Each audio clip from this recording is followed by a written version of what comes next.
आज के इस विश्लेषण में हम राजनीतिक कैंपेन्स की उस क्लिनिकल मशीनरी के पीछे का पर्दा उठाने वाले हैं।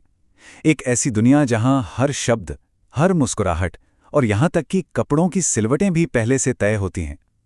द री-इलेक्शन इंजन नामक इस शानदार स्क्रीन प्ले के जरिए हम आज उस सच्चाई को समझेंगे जो एक राजनेता के चमचमाते सार्वजनिक चेहरे और बंद दरवाजों के पीछे की थका देने वाली वास्तविकता के बीच कहीं छुप जाती है। तो चलिए, बिना किसी देरी के इस दिलचस्प विषय की गहराइयों में उतरते हैं। जरा इस बयान पर गौर करें। कल के बेहतर टुमारो की रिवर क्रॉस करने के लिए ब्रिज बनाना होगा। मतलब सुनने में कितना भारी भरकम लगता है ना, लेकिन अगर ध्यान से सोचें तो वक्त की कोई नदी होती है क्या, और उस पे ब्रिज कैसे बनेगा? सच कहूं तो ये बिल्कुल अर्थहीन है। ये फोकस ग्रुप से निकला हुआ पूरी तरह से खोखला वाक्य है, और स्क्रीन प्ले की शुरुआत में ही समर प्रताप सिंह नाम के राजनेता बिल्कुल यही बात कहते हैं। यहीं से पूरी कहानी में गजब का ट्विस्ट आता है। तो एक बहुत ही अहम सवाल उठता है कि राजनेता अक्सर ऐसी बातें बोलते ही क्यों हैं जिनका लॉजिकली कोई मतलब नहीं होता। इस पूरे विश्लेषण में हम इसी सवाल की जड़ तक जाएंगे। हम देखेंगे कि कैसे इन कैंपेन्स में क्यूरेटेड मैसेजिंग को जनता को जानकारी देने के लिए नहीं, बल्कि पूरी तरह से उनकी धारणाओं को मैनिपुलेट करने के लिए डिजाइन किया जाता है। हमारा पहला हिस्सा है ग्रीन रूम की सच्चाई और करिश्मे के पीछे की थकान। राजनीतिक मंच की चकाचौंध से हटकर उस ठंडे माहौल को समझते हैं जहां सारा करिश्मा एक भारी थकान में बदल जाता है। कहानी के दो मुख्य किरदारों को समझना यहाँ बहुत जरूरी है। एक तरफ है समर प्रताप सिंह, जो अपने 40वें साल में हैं। वो एक बहुत ही करिश्माई लेकिन अंदर से टूट चुके राजनेता हैं, जो बस ये याद रखने की जद्दोजहद कर रहे हैं कि वो असल में इंसान कैसे हुआ करते थे। दूसरी तरफ है माया, उनकी कैंपेन मैनेजर। माया बेहद शार्प हैं, लेकिन साथ ही बिल्कुल रूथलेस भी। वो समर को एक इंसान की तरह नहीं, बल्कि शतरंज के एक बेहद कीमती मोहरे की तरह देखती हैं। यहीं से हमारा दूसरा हिस्सा शुरू होता है। फोकस ग्रुप द्वारा तैयार किए गए संदेश, जुनून से ज्यादा डेटा। आखिर समर को अपने असली विचारों को छोड़कर पानी और नदियों वाले ये अर्थहीन रूपक बोलने पर मजबूर क्यों किया जाता है? 92%। ये आंकड़ा वाकई चौंकाने वाला है। माया समर को बताती हैं कि उनके इस अर्थहीन वाक्य को इस्तेमाल करने का बस एक ही कारण था। शहरी इलाकों के फोकस ग्रुप्स में ब्रिज शब्द को 92% पॉजिटिव रिस्पॉन्स मिला था। मतलब आज के दौर में राजनीतिक मैसेजिंग भावनाओं या सच्चाई से नहीं, बल्कि पूरी तरह से क्लिनिकल डेटा से चलाई जाती है।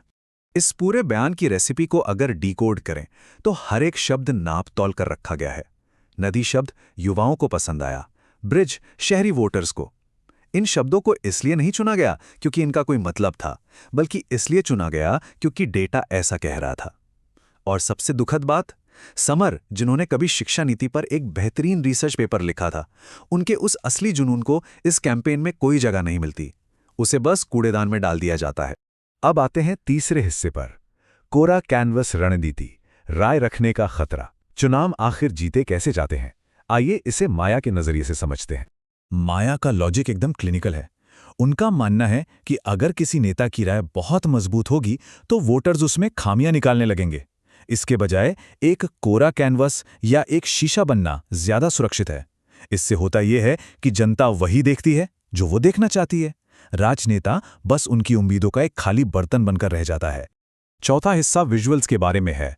ब्लू कॉलर छवि बनाना, दृश्य गढ़ना।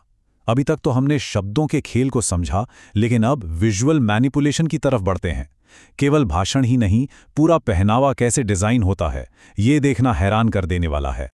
अब शर्ट की स्लीव्स को मोड़ने का भी एक विज्ञान है। माया निर्देश देती हैं कि स्लीव्स को ठीक 2 बार फोल्ड करना है।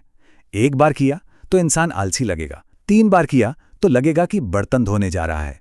केवल 2 फोल्ड ही वो परफेक्ट गणित है जिससे राजनेता ऐसा दिखेगा कि वो आम मजदूर वर्ग से जुड़ा है। ये सच में एक सर्जिकल स्तर की विजुअल मैनिपुलेशन है।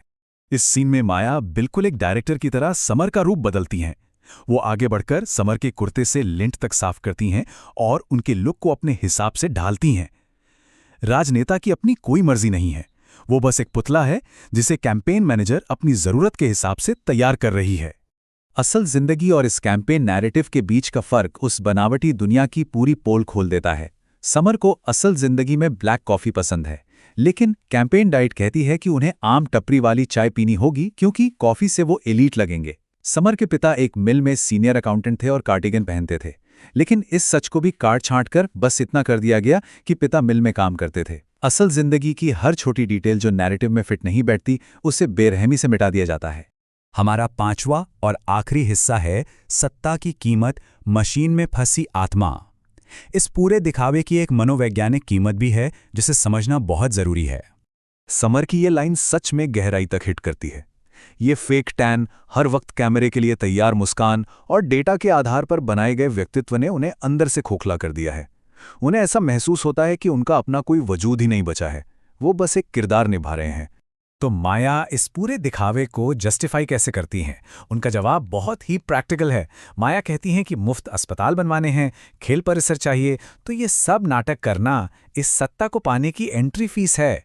बिना ये किरदार निभाए वो ताकत कभी नहीं मिलेगी जिससे असली बदलाव लाया जा सके। स्टेज के दरवाजे के पास वो बदलाव साक्षात नजर आता है।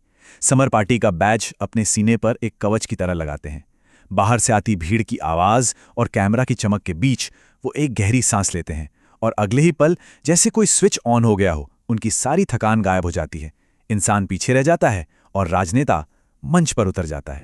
शुरुआत और अंत के इस अंतर को देखें तो कहानी का पूरा चक्र समझ में आ जाता है। शुरुआत में वही ठंडी नीरस ग्रीन रूम की सच्चाई थी जहां एक थका हुआ इंसान बैठा था, और अंत में दरवाजा खुलते ही कैमरा की अंधी कर देने वाली चमक। ये चुनाव का वो चक्रव्यूह है, वो मशीन है जो कभी नहीं रुकती। और अंत में यह विश्लेषण हमें एक बहुत ही चुभने वाले सवाल के साथ छोड़ जाता है। इन फोकस ग्रुप मैसेजिंग और विजुअल छवियों को उड़ते उड़ते जब तक असल में वो सत्ता हाथ में आती है, तो क्या अंदर का वो इंसान जो सच में दुनिया बदलना चाहता था, वो जिंदा भी बचता है, या वो भी इस मशीन का एक पुर्जा मात्र बनकर रह जाता है? ये एक ऐसा विचार है जो स्क्रीन प्ले से निकलकर हमारे असली राजनीतिक परिदृश्य पर भी गहरे सवाल खड़े करता है। सोचने वाली बात है ना?